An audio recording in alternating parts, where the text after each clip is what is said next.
नमस्कार। प्रस्तुत है आज का चिंतन। आकाश की ओर फेंका गया पत्थर पुनः धरती की ओर लौटता है। गिरता हुआ वह पत्थर फेंकने वाले को ही आहत करता है। सागर से वाष्प रूप में उड़ा हुआ जल धरती पर बरसकर पुनः सागर को ही समृद्ध बनाता है। ठीक उसी प्रकार व्यक्ति जैसा व्यवहार दूसरों के साथ करता है, बदले में वैसा ही व्यवहार दूसरों से पाता भी है। व्यक्तियों के बीच स्नेह, सौहार्द, शालीनता बनी रहे, विकसित होती रहे तथा समाज में व्यवस्था बनी रहे, इसी हेतु सामाजिक शिष्टाचार का पालन करना प्रत्येक सजग नागरिक का कर्तव्य हो जाता है। यह शिष्टाचार व्यक्ति को स्वयं को सम्मानित बनाता है। इसकी अवहेलना करने पर व्यक्ति घृणा का पात्र बनता है। यूँ तो यह बात सामान्य सी है, किंतु इसका प्रभाव बड़ा व्यापक होता है। ट्रेन में बर्थ पर अपना सामान रखे हुए हम 5 आदमियों का स्थान घेरे बैठे हैं और दूसरे 10 आदमी खड़े हैं। चाहे वे हमारे व्यक्तित्व या प्रभाव से दबे हैं या अपनी आर्थिक बौद्धिक असमर्थता से हमको कुछ कह नहीं सकते, किंतु वे हमको हृदयहीन माने बिना न रहेंगे। वहाँ कटुता ही जन्म लेगी, वातावरण नारकीय ही बनेगा। इसके विपरीत हम एक व्यक्ति की सीट पर ही बैठे हैं, दूसरा कोई खड़ा है, हम थोड़ा सिकुड़ कर बैठ जाते हैं, उसे भी टिकने की जगह दे देते हैं, तो उसकी निगाह में हमारा सम्मान बढ़ेगा ही, हमारे प्रति श्रद्धा उपजेगी ही, वातावरण में स्नेह सौहार्द की सुषमा फैलेगी ही। इस प्रकार के आचरणों से दूसरों को भी वैसा ही करने की प्रेरणाएं भी मिलती हैं। इन्हीं तथ्यों को दृष्टिगत रखते हुए हमारी भारतीय सभ्यता संस्कृति के चिंतक मनीषियों ने ऐसे स्वर्णिम नियमों की आचार संहिता का सृजन किया था। शिष्टाचार के ये नियम एक पीढ़ी से दूसरी पीढ़ी को हस्तांतरित होते होते आज तक चिन्ह पूजा के रूप में प्रचलित हैं। लंबे समय तक प्रयोग में आते रहने तथा समय के और परिस्थितियों के बदले जाने के कारण ये रूढ़ियाँ भले ही बन गए हों, इनमें निहित मूल्यों की अवहेलना हम नहीं कर सकते। इन्हें परिष्कृत तथा समय अनुकूल बनाए जा सके तो उनकी उपयोगिता आज भी है। और कोई नाता न भी हो तो भी मनुष्य के नाते व्यक्तियों के में पारस्परिक संबंध तो हैं ही। सामाजिक प्राणी होने के नाते पग पग पर हमें दूसरों के सहयोग सहायता के लिए मुंह ताकना पड़ता है।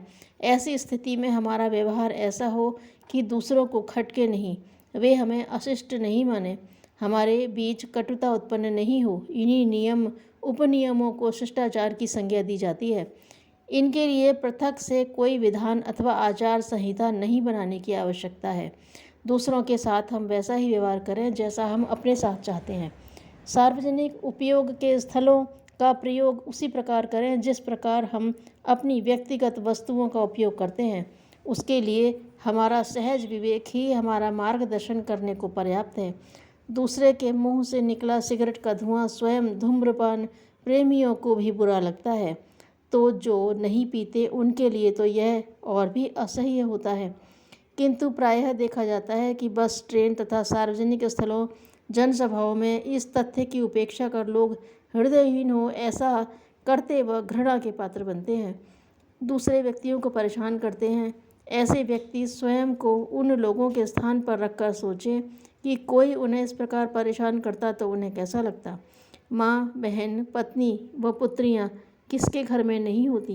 यदि कोई पर पुरुष कुदृष्टि से देखे, छेड़छाड़ करे, तो हमें कितना बुरा लगता है।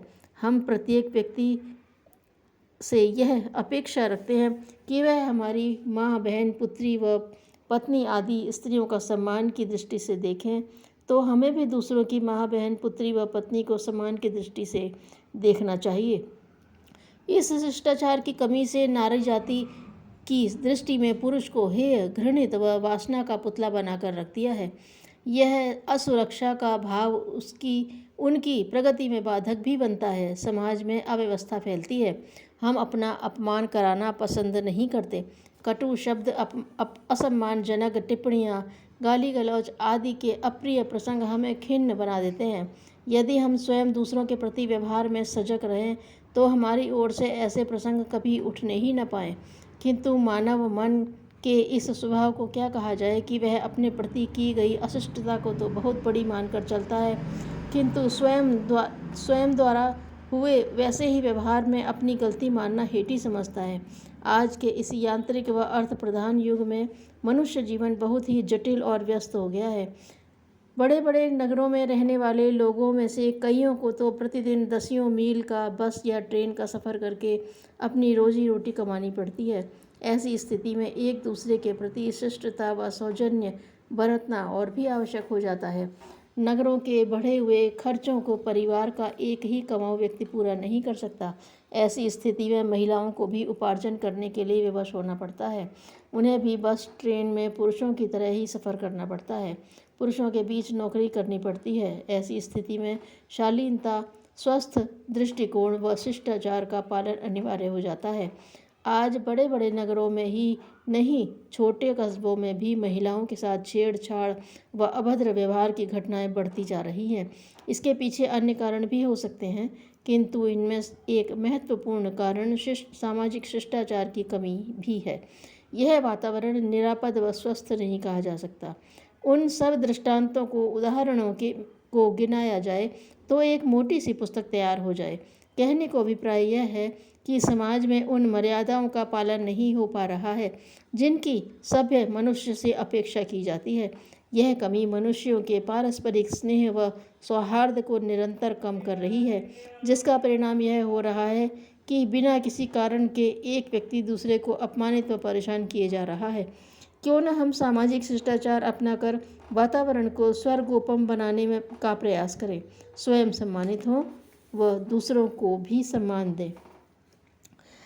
एक हष्ट-पुष्ट और बलिष्ठ शरीर का स्वामी नवयुवक किसी काम से कचहरी में गया। पढ़ने लिखने में वह कोरा था, इसीलिए उसे मुंशी के पास जाना पड़ा। मुंशी के पास जाकर वह बोला, भाई मेरी अर्जी लिख दो, जरा जल्दी है। अर्जी लिखाने के लिए और भी लोग खड़े थे, सो मुंशी ने कहा, लाइन से लग जाओ, नंबर आने पर अर्जी लिख देंगे। दोपहर बाद 2 बजे कहीं उसका नंबर आया। इतनी देर में वह खड़ा खड़ा थककर चूर हो गया। रह रहकर उसे यह अनुभव हो रहा था कि शारीरिक दृष्टि से समर्थ और बलवान होते हुए भी वह बौद्धिक दृष्टि से परावलंबी ही है।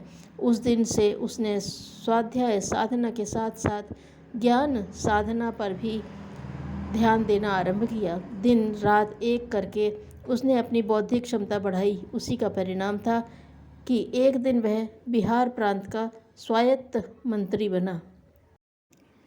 शांति कामना के त्याग से प्राप्त होती है। धन्यवाद।